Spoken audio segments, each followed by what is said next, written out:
எந்த ஒரு விஷயமாக இருந்தாலும் தன்னை முன்னிலைப்படுத்தி நம்ம செய்யணும், நான் தான் செய்வேன்ற ஒரு முன்னிலைப்படுத்தி தன்னை கொண்டு வந்து முன்னாடி நிறுத்தி வச்சு அந்த ப்ராப்ளத்தை சால்வ் பண்ணுறது எந்த ஒரு விஷயத்தையும் சரி பண்ணக்கூடிய தன்மை கொண்ட மேஷராசி நேயர்களே இருந்தே அவங்களோட கேரக்டர் எப்படி இருக்கும், அவங்க இதெல்லாம் எப்படி ஃபைன் டியூன் பண்ணிக்கலாம், எதை சரி பண்ணிக்கணும், எதை இன்னும் கொஞ்சம் சூப்பராக கொண்டு வரலாம், வளர்த்துக்கணுன்றதை நம்ம தெரிஞ்சுக்க. மேஷம் அப்படின்னாலே செவ்வாய் வந்து அதிபதி, எல்லாருக்குமே தெரிஞ்ச விஷயம் தான் அது. செவ்வாய் அதிபதி. சரி, மேஷராசியோட பேசிக் கேரக்டர் எப்படி இருப்பாங்கன்னு கேட்டால் எதையும் முட்டி மோதி சாதிக்கக்கூடியவங்களா இருப்பாங்க. வாழ்க வளமுடன். நம்ம வாழ்க்கையை நடத்திக்கிட்டு இருக்கிறது யாரு? நம்ம தான் நினச்சிட்டு இருக்கோம். நம்ம எண்ணங்கள் இது எல்லாமே கரெக்டு தாங்க. நம்ம தான் நடத்திக்கிட்டு இருக்கோம், நம்ம எண்ணங்கள் நடத்திக்கிட்டு இருக்கோம், நம்ம உடம்பு வச்சு எல்லாமே பண்ணிக்கிட்டு இருக்கோம், எல்லாமே கரெக்ட். இருந்தாலும் நம்மளை தாண்டி நமக்கு மேலே ஒரு சக்தி இருக்காங்க. அந்த சக்திகள் தான் இந்த இறை சக்தின்னு சொல்லக்கூடிய இறை சக்தியும் நம்ம வாழ்க்கையை நடத்திக்கிட்டு இருக்காங்க. அந்த இறை சக்தி டைரக்டாக நம்மளை கண்ட்ரோல் பண்ணுறாங்கன்னு பார்த்தா அந்த கிரகங்கள் மூலயமா தான் கண்ட்ரோல் பண்ணுறாங்க. இந்த கிரகங்களோட அமைப்பு இருக்குது பாருங்கள். நம்ம பிறந்த நேரத்தில் அந்த கிரகங்கள் அமைப்பு வந்து எந்தெந்த இடத்துல எந்தெந்த இருக்காங்கன்னு கண்டுபிடிச்சி கரெக்டாக நம்ம சித்தர்கள் அந்த காலத்துல சொல்லி வச்சுருக்காங்க. அதை பேஸ் பண்ணி உருவானதான் ஜோதிடம். சரிங்களா? இந்த கிரகங்களை பேஸ் பண்ணி இருந்தாலும் அதில் வந்து சில கூட்டங்கள்லாம் இருக்காங்க, நட்சத்திர கூட்டங்கள்னு சொல்லுவாங்க. அந்த நட்சத்திர கூட்டங்கள் சில சேர்ந்து ராசி அமைப்புன்னு சொல்லுவாங்க. அந்த ராசி அமைப்பிலிருந்து நமக்கு கிடைக்கக்கூடிய பல பலன்கள். சரிங்களா? இப்போ மொத்தம் 12 ராசி சொல்லியிருக்காங்க. அந்த காலத்தில் சொல்லி வச்சுட்டாங்க. இந்த 12 ராசிக்கான கேரக்டர் இதுன்னு சொல்லி வச்சிருக்காங்க. பேசிக்காவே அந்த ராசியில இருக்கிறவங்க அந்த கேரக்டருக்குள்ள இருப்பாங்க. இது உலகத்திலேயே எல்லாமே. சரிங்களா? நம்ம வந்து இந்தியாவில், தமிழ்நாட்டில், நம்ம ஊரில் மட்டும் கிடையாது, உலகத்தில் இருக்கக்கூடிய அனைத்து மக்களும் ஏதோ ஒரு ராசிக்குள்ளே தான் இருப்பாங்க, ஏதோ ஒரு நட்சத்திரத்துக்குள்ளே இருப்பாங்க, ஏதோ ஒரு லக்னத்துக்குள்ளே இருப்பாங்க. மேபி அவங்க டிஃப்ரெண்ட் மதம், டிஃப்ரெண்ட் ஜாதி, டிஃப்ரெண்ட் ஸ்டைல், அவங்களோட லைஃப் ஸ்டைல் வேறு மாதிரி பழகிறதுனால அவங்க இதை பார்க்காம கூட இருக்கலாம். ஆனால் எல்லாருக்கும் சூரியன் ஒன்று தான், சந்திரன் ஒன்று தான், நவகிரகங்கள் அதே தான், பூமி அதே பூமியில தான் வாழ்ந்துட்டு இருக்கோம். டிஃப்ரெண்ட் ஆங்கிள், டிஃப்ரெண்ட் இடத்துல வாழ்ந்துட்டு இருக்கோம். பஞ்சபூதங்களோட கலவைகள் வேறையா இருக்கு. இங்கே பார்த்தா குளிருது, அங்கே பார்த்தா வெயில் அடிக்குது, ஒரு இடத்துல பார்த்தா நார்மலாக இருக்கு. இந்த மாதிரி மாறி மாறி வந்துட்டு இருக்கு பாருங்க. இந்த சீதோஷ்ண நிலைகள், இந்த மாதிரி விஷயங்கள் மாறி இருந்தாலும் எல்லாரும் மனிதர்கள் தான். எல்லாருக்கும் அதே மாதிரி உடம்பு தான் இருக்குது. மேபி கலர் மாறி இருக்கலாம். உள்ளுக்குள்ள உறுப்புகள் 2 கிட்னி, ஒரு லிவர், ஒரு ஹார்ட் அதே வேலை தான் பண்ணிக்கிட்டு இருக்கு. எங்கே போனாலும் RAS ஒன்று தான் பண்ணுது, இன்னொன்று அமிக்டலா ஒன்று தான் பண்ணிக்கிட்டு இருக்கு. எல்லா வேலையும் கை கால் அப்படியே தான் இருக்குது. சின்ன சின்ன அமைப்புகள் மாறி இருந்தாலும் வெளித்தோற்றத்துக்கு உள்ளுக்குள்ள எல்லாமே சேமாக தான் நடக்குது. கிரகங்களோட சக்தி அதே மாதிரி தான் நடக்குது. எல்லாரும் மூச்சு காத்து எடுத்து தான் வாழ்ந்துட்டு இருக்காங்க. சரிங்களா?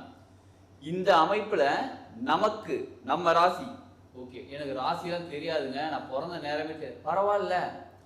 உங்களுக்கு ராசி தெரியலனாலும் ஏதோ ஒரு ரீசன்னால இந்த பிரபஞ்சம் இந்த நேரத்தில் உங்களுக்கு இந்த ராசி இந்த காலகட்டத்தில் தெரியக்கூடாது, இந்த பிறவில தெரியக்கூடாதுன்னு சொல்லி மறைச்சு வச்சிருக்காங்க பாருங்க. இருந்தாலும் உங்களுக்கு அதுக்கும் ஒரு ஆப்பர்ச்சுனிட்டி உங்களுக்கு பிரபஞ்சம் கொடுக்குறாங்க. என்னன்னு கேட்டால் பிரசன்ன ஜோதிடம்னு சொல்கிறாங்க. நம்ம பிரசன்ன ஜோதிடமும் சேர்த்து பார்க்குறோம். இப்போ உங்களுக்கு டேட் ஆஃப் பர்த் இருக்குது, டைம் ஆஃப் பர்த் இருக்குது, பிளேஸ் ஆஃப் பர்த் இருக்குது, எல்லாமே இருக்குது. எனக்கு ஜாதக கட்டம் இருக்குன்னா ஜாதகம் தாராளமாக பார்க்கலாம். இல்லை பிரசன்ன ஜோதிடம் பார்க்கலாம். பிரசன்ன ஜோதிடம் சோழி ஜோதிடம் போட்டு பார்க்கலாம். சரிங்களா? பிரசன்ன ஜாதகம் கணிச்சு பார்க்கலாம். சரம்னு சொல்லக்கூடிய ஒரு கலை இருக்குங்க, சரக்கலை. அந்த சரம் வச்சு நம்ம பிரசன்னம் பார்க்கலாம். பஞ்சபட்சி சாஸ்திரம் வச்சு பிரசன்னம் பார்க்கலாம். பஞ்சபட்சி சாஸ்திரம் சரவணம் நிறைய கேள்விப்பட்டிருக்க மாட்டீங்க, நல்லா தெரிஞ்சுக்கோங்க. சாஸ்திரங்கள்லேயே உயர்ந்த சாஸ்திரம், மிக உயர்ந்த சாஸ்திரம் நம்பர் 1ன்னு சொல்லக்கூடிய பஞ்சபட்சி சாஸ்திரம். அதுக்கப்புறமா சரசாஸ்திரம், அதுக்கப்புறமா ஜோதிட சாஸ்திரம், அதுக்கப்புறமா வாஸ்து சாஸ்திரம், அதுக்கப்புறம் தான் ஜெமாலஜி, இந்த எல்லாமே இருக்கு பாருங்க. எல்லாமே இதுக்கு அப்புறமா வரக்கூடியது.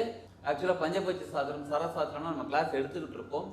அதை நம்ம படிச்சுக்கிட்டாலே, நம்ம கற்றுக்கிட்டாலே நம்மளோட டே டு டே லைஃப்பில் என்னென்ன விஷயங்கள் செய்யலாம், எந்த நேரத்தில் செய்யலாம், எந்த மூச்சு காற்று இருக்கும்போது செய்யலாம், இதெல்லாம் பார்த்து நம்ம தெரிஞ்சு நம்மளே பண்ணும்போது டே டு டே லைஃப்பில் நம்ம செய்யக்கூடிய சின்ன சின்ன விஷயங்கள் நம்ம வந்து வாழ்க்கையில் பெருசாக வெற்றி அடையணும்னா பெரிய விஷயங்கள் செய்யணும்னு அவசியம் கிடையாது. சின்ன சின்ன விஷயங்கள் செஞ்சால் தான் பெரிய வெற்றி அடைய முடியும். இப்போ நீங்கள் வந்து ஒரு 1000 கிலோமீட்டர் டிஸ்டன்ஸ் ட்ராவல் பண்ண போகிறீங்க அப்படின்னா நீங்கள் ஃபஸ்ட்டு ஒரு ஃபீட் தான் எடுத்து வைக்கணும். அவ்வளோதான் முடியும் நம்மளால். ஒரு காரில் போனால் கூட ஃபஸ்ட்டு ஒரு ரொட்டேட், இந்த 10 அடி 20 அடி நமக்கு தெரிஞ்சால் போகுது, இல்லை ஒரு 100 அடி தெரிஞ்சால் போகுது. 1000 கிலோமீட்டர்னு தெரியணும்னு அவசியம் கிடையாது. அது மாதிரி நம்ம டே டு டே லைஃப்பில் சின்ன சின்ன விஷயங்கள் செய்ய தான் பெரிய பெரிய மாற்றங்கள் ஏற்படும். பரிகாரங்கள்லாம் சொல்கிறேன், கேட்டிருக்கீங்களா? பரிகாரம் என்ன பரிகாரம் சொல்லுவோம்? நம்ம சின்னதாக சொல்லுவோம், அவங்களுக்கு உணவு கொடுங்க, இவங்களுக்கு ட்ரெஸ் வாங்கி கொடுங்க, அந்த கோயிலுக்கு போயிட்டு வாங்க. இந்த மாதிரி சின்ன சின்ன என்னங்க இது ட்ரெஸ் வாங்கி கொடுத்தா சரியா போயிடுமா? சரியாயிடும். அதுக்கான பல காரணங்கள் இருக்குது. அதை அப்புறம் நம்ம போக போக நம்ம தெரிஞ்சுக்கலாம், கற்றுக்கலாம். யாருக்காவது இந்த பஞ்சபட்சி சாஸ்திரம், சரசாஸ்திரம் என்னன்னு தெரிஞ்சுக்கணும், அதுக்கப்புறம் நான் கற்றுக்கலாமான்னு டவுட் இருந்தால் வீடியோவில் இருக்கிற கான்டாக்ட் நம்பர் கான்டாக்ட் பண்ணுங்க, தெரிஞ்சுக்கோங்க. நீங்களும் கற்றுக்கோங்க. வாழ்க்கையில் நீங்களே நிறைய விஷயம் செஞ்சுக்கலாம். சரிங்களா? ஓகே, இப்போ நம்ம பார்க்க போகிறது ஒரு ராசி சொன்னோம் பார்த்தீங்களா, ஒரு ராசிக்கும் பேசிக்காக அவங்க எந்த கேரக்டருக்குள்ளே இருப்பாங்க அதை பற்றி தான் தெரிஞ்சுக்க போகிறோம். எந்த ஒரு விஷயமாக இருந்தாலும் தன்னை முன்னிலைப்படுத்தி நம்ம செய்யணும், நான் தான் செய்வேன்ற ஒரு முன்னிலைப்படுத்தி தன்னை கொண்டு வந்து முன்னாடி நிறுத்தி வச்சு அந்த ப்ராப்ளத்தை சால்வ் பண்ணுறது எந்த ஒரு விஷயத்தையும் சரி பண்ணக்கூடிய தன்மை கொண்ட மேஷராசி நேயர்களே. ஆமாங்க, மேஷராசிக்கான அதாவது பேசிக்காக அவங்க பிறக்கும் போது ஒரு ராசியில் பிறந்திருப்பாங்க பாருங்க, அந்த பிறவி பலன் தான் இப்போ தெரிஞ்சுக்க போகிறோம். பிறவியிலிருந்தே அவங்களோட கேரக்டர் எப்படி இருக்கும், அவங்க இதெல்லாம் எப்படி ஃபைன் டியூன் பண்ணிக்கலாம், எதை சரி பண்ணிக்கணும், எதை இன்னும் கொஞ்சம் சூப்பராக கொண்டு வரலாம், வளர்த்துக்கணுன்றதை நம்ம தெரிஞ்சுக்க போகிறோம். இந்த வீடியோ முழுசாக பாருங்கள். மேஷராசி நேயர்களே உங்களுக்கான பதிவு தான். சரிங்களா?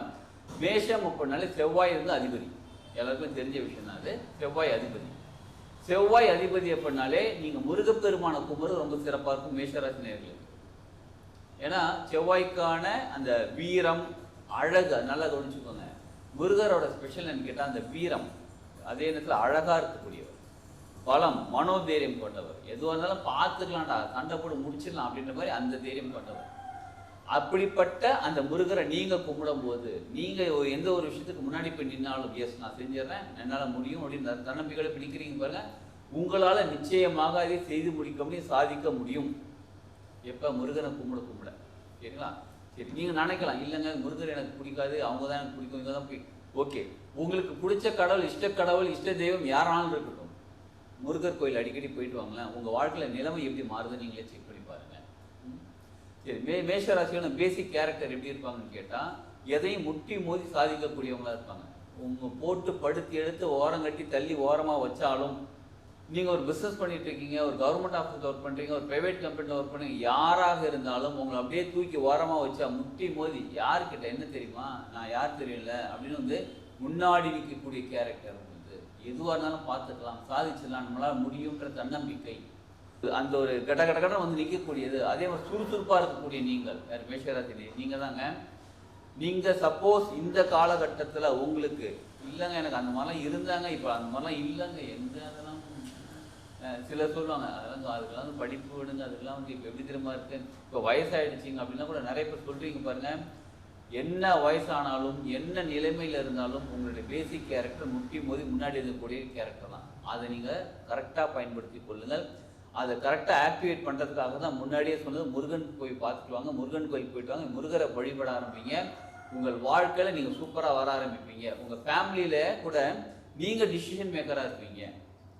எல்லாரும் சொல்கிறது வேடிக்கை பார்த்துக்கிட்டே இருப்பீங்க. நல்லா கவனிச்சுக்கோங்க, நல்லா எல்லாரும் பேசுகிறபடியே வேடிக்கை பார்த்துட்டு இருப்பீங்க. எல்லாம் வேடிக்கை பார்த்து முடிச்சுட்டு நீங்கள் ஒரு டிசிஷன் வைப்பீங்க, இதை செய்கிறது கரெக்டாக இருக்குன்னு சொல்லி.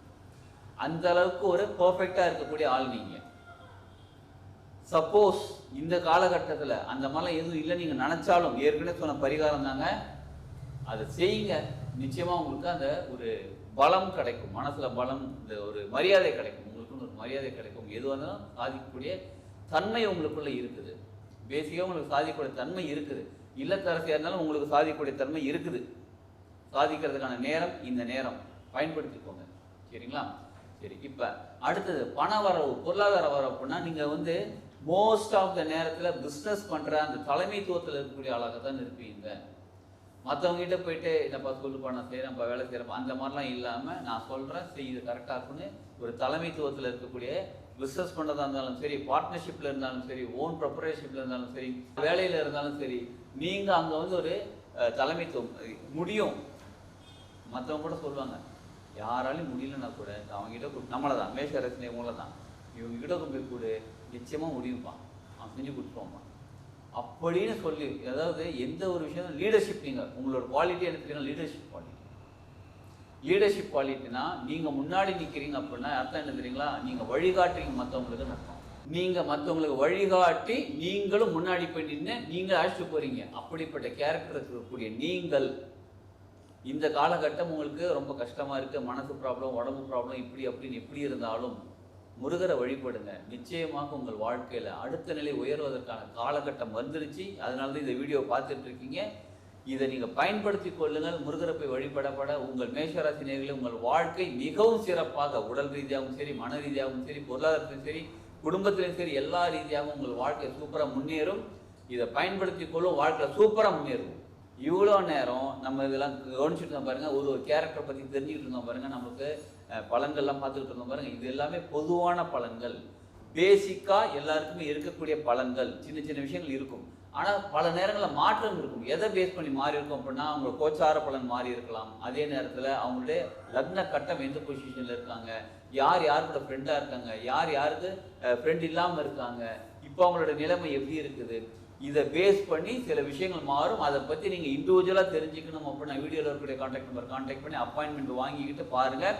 ஏற்கனவே சொன்ன மாதிரி ஜாதகம் இருந்தாலும் ஜாதகம் பார்க்கலாம், ஜாதகம் இல்லைனாலும் உங்களுக்கு இந்த காலகட்டம் எப்படி இருக்குது, ஏதோ ஒரு ப்ராப்ளத்தில் இருக்கக்கூடிய நீங்கள் அந்த ப்ராப்ளத்தை எப்படி சால்வ் பண்ணிக்கிறதுன்னு தெரிஞ்சுக்கிட்டு அந்த சொல்யூஷன் தெரிஞ்சுக்கிட்ட பிறகு நம்ம செய்ய தானே போகிறோம். நம்ம ப்ராப்ளம் சால்வ் நம்ம தானே செய்யணும். செஞ்சிட்ட பிறகு உங்கள் வாழ்க்கையில் நிலைமை மாற ஆரம்பிக்கும், சூப்பராக மாறுங்க. சரிங்களா? அதனால நீங்கள் உங்கள் வாழ்க்கையை மாற்றிக்கிறதுக்கு பிரபஞ்சம் இந்த வீடியோ உங்களை பார்க்க வச்சுக்கிட்டு இருக்காங்க. இதை பார்க்குறீங்க, இந்த நேரத்தை இந்த காலகட்டத்தை பயன்படுத்திக்கோங்க. உங்கள் வாழ்க்கையில் முன்னேறதுக்கு அடுத்த ஸ்டெப் என்னவோ செய்யணுமோ செய்யுங்க. வாழ்க்கையில் சூப்பராக முன்னேறலாம். வாழ்க வளமுடன்.